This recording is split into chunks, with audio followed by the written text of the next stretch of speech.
to my YouTube channel. This is me again, Rashan.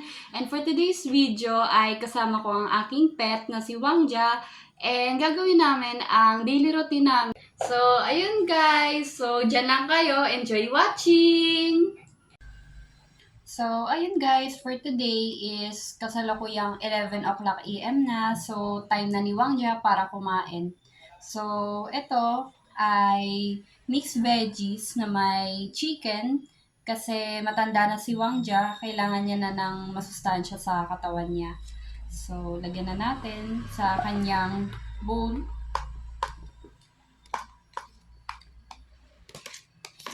Actually guys, mas preferred ni Wangja yung mas maraming veggie compared sa isa lang. So, kailangan din natin siya ng lagyan ng dog food, konti. Pero si Wangja, ayaw niya ng maraming dog food, tapos maraming chicken. Gusto niya kung may chicken, konting dog food lang yung ilalagay. So, lagyan lang natin.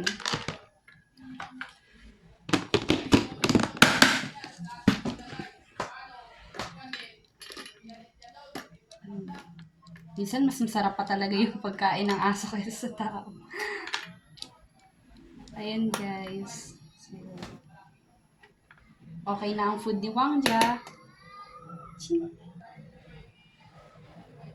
Meron na rin siyang water niya. Ayan, guys. Pakainin na natin si Wangja. Wangja, come na. Come here. Okay, sit. So, before kumain si Wangja guys, kailangan niya munang mag-sit bago ko ibibigay sa kanya fully yung food. Okay, wait. And then, kapag tumingin na siya sa akin, so ipapat ko siya para doon na siya kakain.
Nga guys, after kumain ni Wangja guys, ay binibigyan na namin siya agad ng multivitamins para siguradong hindi siya magkakasakit. So, tawagin na natin si Wangja. Ja! Kailangan vitamins na! Sana! Tara na! Okay. Sit. Sit. So, kapag mga ganito guys, pinapasanay ko si Wangja na mag-sit siya. Okay, wait. Down. Good boy. Wait. Wait. Wait. And kapag tumingin na siya, ay bibigyan ko na siya agad ng vitamins.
for watching. So, sana nagustuhan nyo. Please like and subscribe. Bye-bye!